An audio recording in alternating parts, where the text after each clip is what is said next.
सर्वे में सिर्फ आपका नया खाता बनेगा, खाता खुलेगा खतियान में और रिकॉर्ड्स ऑफ राइट बनेगा, सिर्फ उतना ही होगा।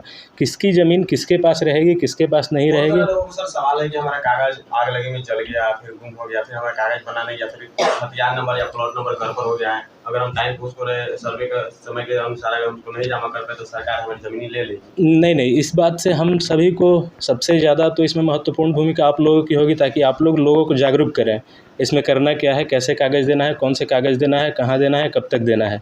और जहाँ तक आपके सवाल की बात है तो उसमें हम क्या है, अगर जिसके पास कोई भी कागज़ नहीं है, मान लेते हैं मेरे पास कोई भी कागज़ नहीं है, मेरा घर बना हुआ है, हम यहाँ रसीद तो दे रहे होंगे, इस घर का लगान तो जमा कर रहे होंगे, पानी बिजली तो कर रहे होंगे, उसमें खाता खेसरा सब मेंशन रहता है, तो वहाँ से हम रजिस्ट्री ऑफिस से अपना एक दस्तखत उसका डीड दस्तावेज अपना निकलवा सकते हैं, उसको जमा कर दें। तो इसमें घबराने की कोई बात नहीं है, इसको धीरे धीरे करके एकदम, ये देखिए ये सबसे बड़ा सर्वे का काम ये हो रहा है ताकि जो केसेस हैं, केसेस कम हो, सिविल और क्रिमिनल दोनों केसेज। ज़मीन के वजह से ही मैक्सिमम बिहार में सबसे ज़्यादा क्राइम होते हैं, ज़मीनी विवाद से ही। तो सरकार का भी निश्चित रूप से यही मकसद है ताकि इस चीज़ को कम किया जा सके। मेन मकसद, अगर लोग बहुत सारे गाँव देहात में लोग नहीं जान रहे हैं, तो सर्वे का मेन मकसद लोग ये भी समझ रहे हैं कि अगर हमारे बाप के नाम पे ज़मीन है, हमारा पिताजी का डेथ हो गया है, ठीक है, हम 2 भाई हैं, अभी तक ज़मीन रजिस्ट्री नहीं हुआ, तो क्या वो सर्वे में दोनों भाई के नाम पे ज़मीन रजिस्ट्री हो सकता है, जो जोत रहे हैं ज़मीन को, जोतैया है ज़मीन की? नहीं, इसके लिए है कि जब भी सर्वे का फिजिकल वेरिफिकेशन जब होने आएगा, उस समय एक आम सभा लगाई जाएगी। आम सभा में दोनों भाई अपना जाकर वहाँ नाम जुड़वा सकते हैं, दोनों भाई के नाम पे खतियान बन सकता है। सिर्फ खतियान बनेगा या फिर दोनों का अपने अपने नाम से बंटवारा हो जाएगा? अगर वो बंटवारा अभी आपस में बंटवारा करके उसका डॉक्यूमेंट जमा करते हैं तो खतियान दोनों भाई का अलग अलग बन जाएगा, नहीं तो दोनों भाई अपना नाम खतियान में शामिल करा सकते हैं। पिता के नाम पे ज़मीन रहेगा? हाँ, शामिल करा सकते हैं। लैंडमार्क कैसे डिसाइड किया जाएगा, जिसकी ज़मीन है कि लैंडमार्क यहाँ, वो डिसाइड कैसे किया जाएगा? हाँ, लैंडमार्क डिसाइड करने का बहुत बड़ा इसमें प्रॉब्लम तो खैर नहीं आएगी, चूँकि अधिकारियों द्वारा जितने भी अमीन हैं, कानूनगो हैं, बंदोबस्त पदाधिकारी हैं, उन लोगों की ट्रेनिंग दी जा रही है। उसके साथ साथ जो भी लोग इस सर्वे में जुड़े हुए हैं उन सबको ट्रेनिंग दी जा रही है, आम सभा लगा के, शिविर लगा के। ज़मीन की पहचान करने की जहाँ तक बात है, तो ज़मीन का पहचान पुराने नक्शे के आधार पे किया जाएगा। पुराने नक्शे में खाता खेसरा तो आपका ऑलरेडी मेंशन है।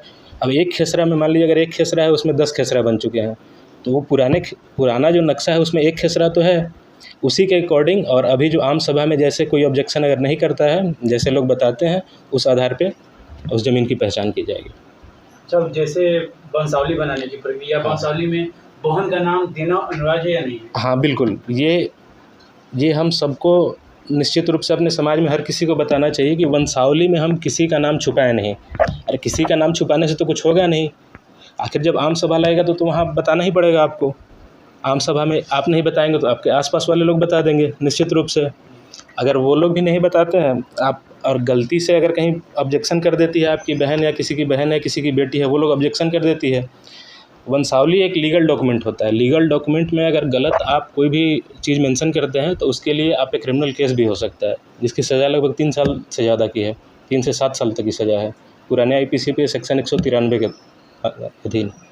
सर, एक चर्चा बड़ी जोर शोर से भी चल रहा है कि बेतिया राज का कुछ जमीन है जो 14,000 एकड़ जमीन है, जो जिस जमीन का पता नहीं था, सरकार का कहना है कि उस जमीन को चिन्हित कर लिया गया है, और वैसा जमीन है जो बहुत से लोग हैं किसान जो जमीन को अपने कब्जा में लिए हैं, उसका क्या होगा सर? जो लोग अपने कब्जा में लिए हैं, बेतिया, सबसे पहले तो बेतिया राज का डिस्प्यूट थोड़ा अलग है, सर्वे से एकदम अलग है। बेतिया राज को कोर्ट ऑफ वर्ड्स में ले लिया वो लगभग 1895 के आसपास ही।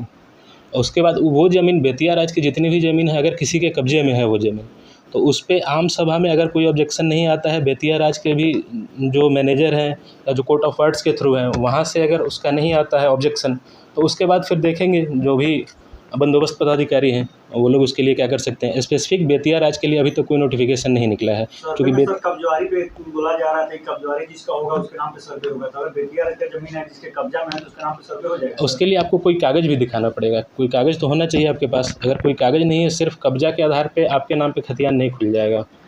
मान लेते हैं बेतिया राज का या किसी का भी ज़मीन हो, किसी भी राज का ज़मीन हो, उसके लिए अगर आपको सेटलमेंट किया हुआ है, 1895 के पहले का अगर बंदोबस्ती है तब तो ठीक है, 1895 के बाद की बंदोबस्ती है तो उसमें फिर आपको दिक्कत होगी।